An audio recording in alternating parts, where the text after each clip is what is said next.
Yes, hello and welcome to another vlog from Bernard Rider.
Today we're testing out the Yamaha XMAX 300 in the model year 2022.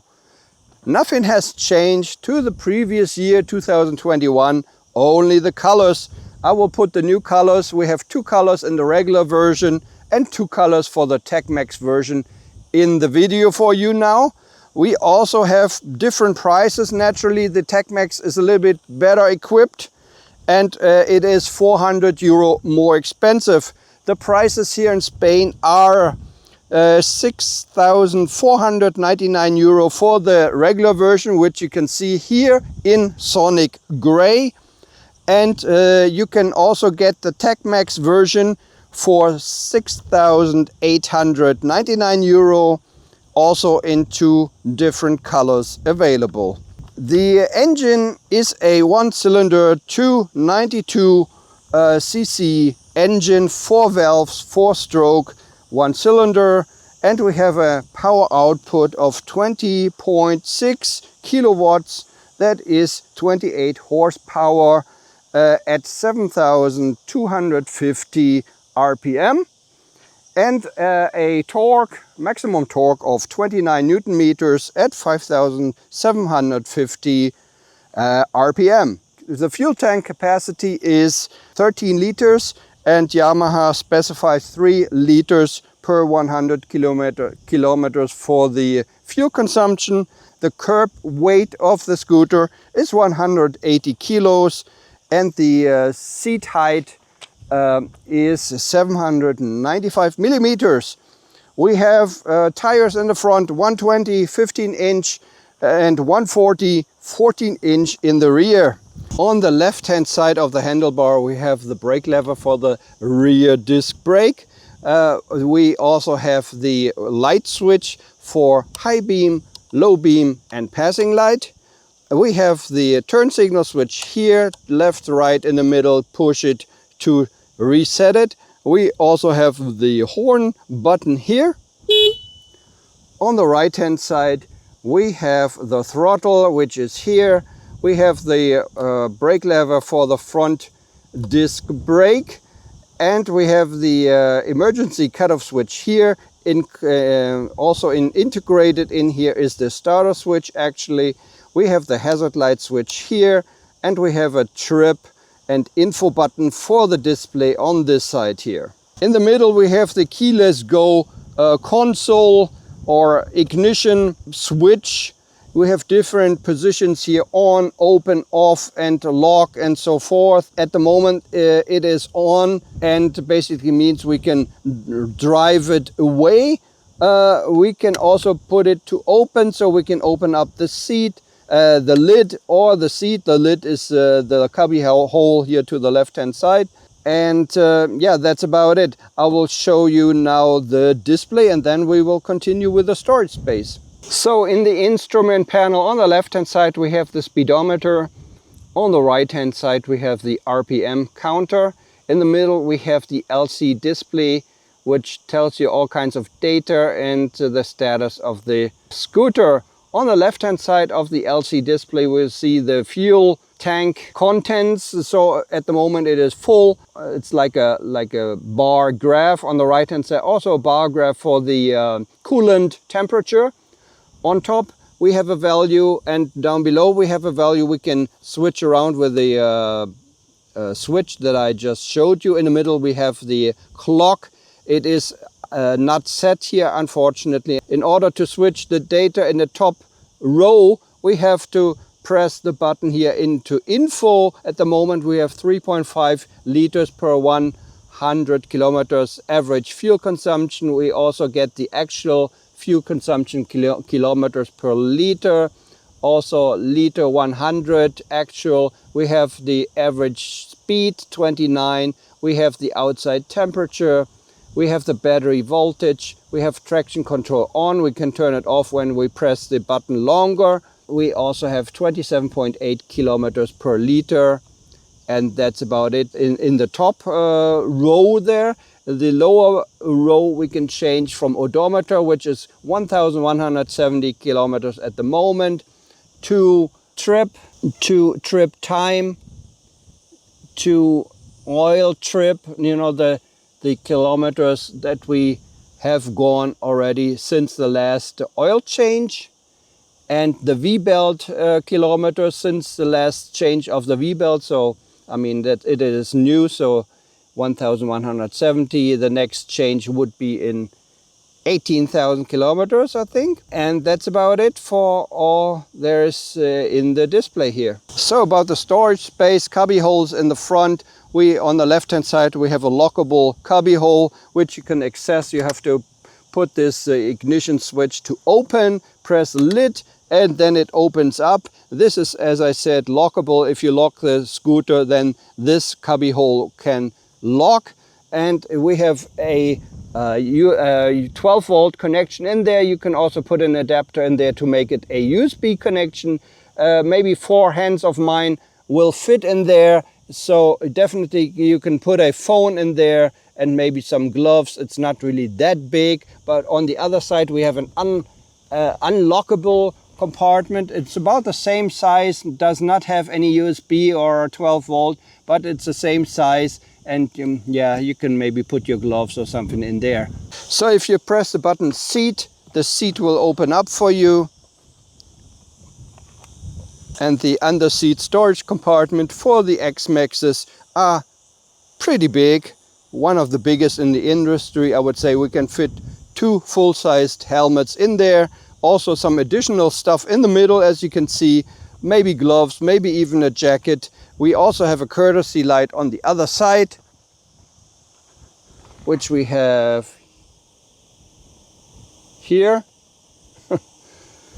And that's everything about the storage space.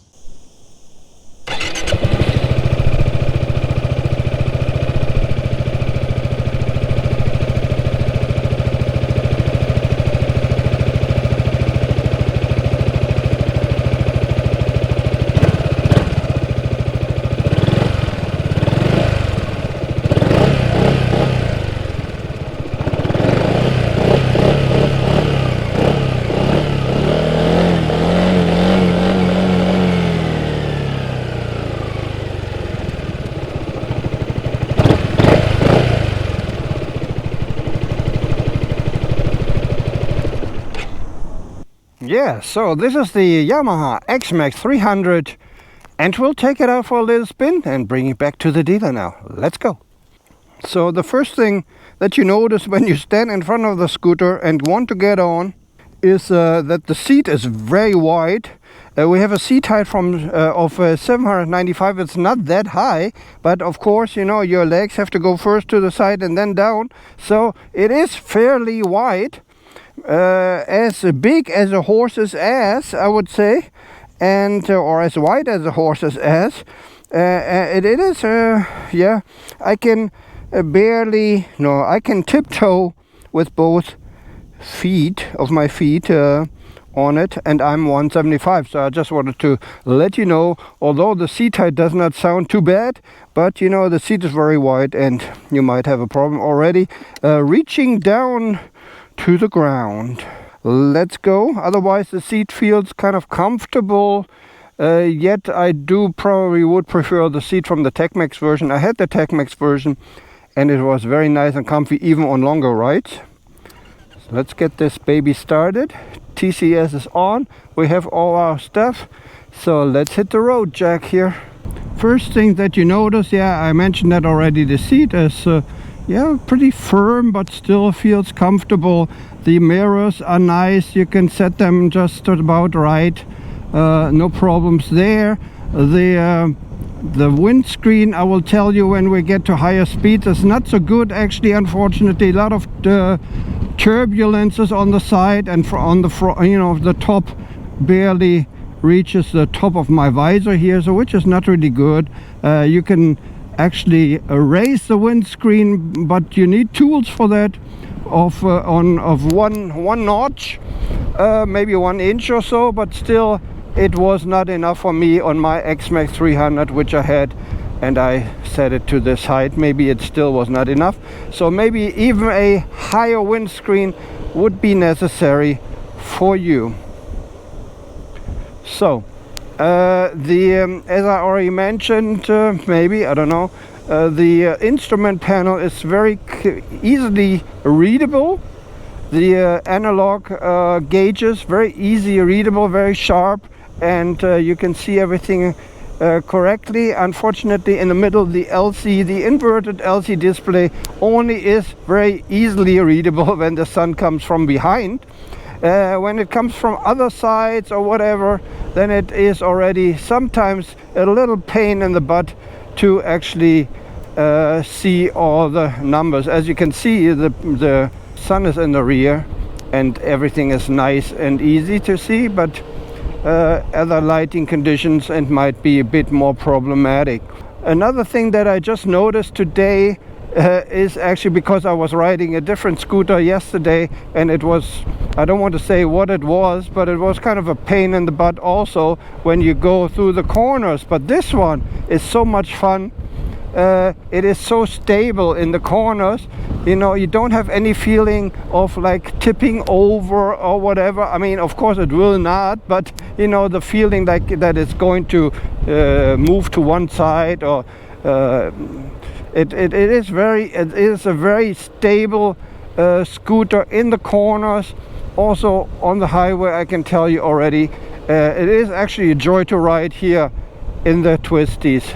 Yeah, we have ABS, we have traction control. This scooter basically has everything. It's a maxi scooter with almost 300cc, 292cc. It has lots of storage space underneath the seat, and that's why I actually bought it, because it was so versatile and practical, and I love these things which are so practical. And that's why I don't really like, I mean, I like motorcycles, but you know, you cannot put anything there. You always have to carry around your helmet or whatever, and that's why I don't really like them. The brakes feel very firm, you know, to the grip. Very, very firm. You get a good feeling of, you know, being safe. It feels really good. Gives you a good feeling of safety. The seating position here at the moment, I am doing the toilet position, but of course you can also stretch your legs a little bit and put your feet up to the front. Unfortunately, the XMAX series and the Honda Forza is about the same. Honda Forza series 125, 350 They are the same, about the same, with a cramped seating position with the feet to the front. There are other scooters there which have the right angle, at least for me. As I said, I'm 175, and for me it really does not feel right to put my feet up to the front, only to sit like on a toilet. You know, that's the only position which I actually feel comfortable with. But this one is so stable, and it only has 15-inch in the front and 14 in the rear, but it feels really like a Africa Twin with 21-inch or something. So stable in the corners. Brake testing. First the rear, as usual, comes on, but I mean the ABS comes on, but as I mentioned in my other videos, I don't know, it kind of starts slipping, and then of course ABS kicks in, but it shouldn't be slipping at all. But okay, maybe that's the way it is in general, but I don't really like that feeling. You know, it should be as stable as, like, maybe the front wheel is much more stable. I mean, if that locks, that would be a very bad idea, I guess. Wow, maybe I do like it. I mean, I just sold my XMAX 300. Maybe I should re-buy it, because I don't know, it really feels nice. I don't know why I'm just finding out about this. I don't know.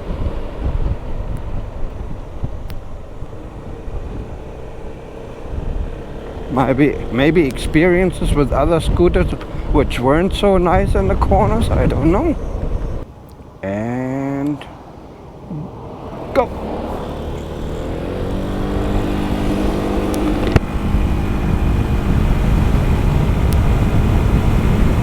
Stop.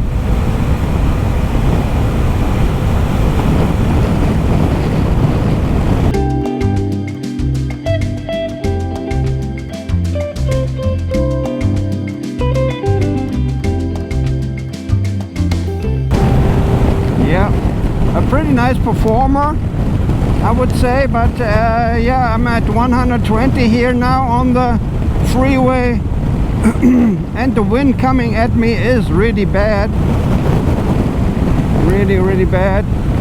I need a much bigger screen, I guess, but performance wise pretty nice.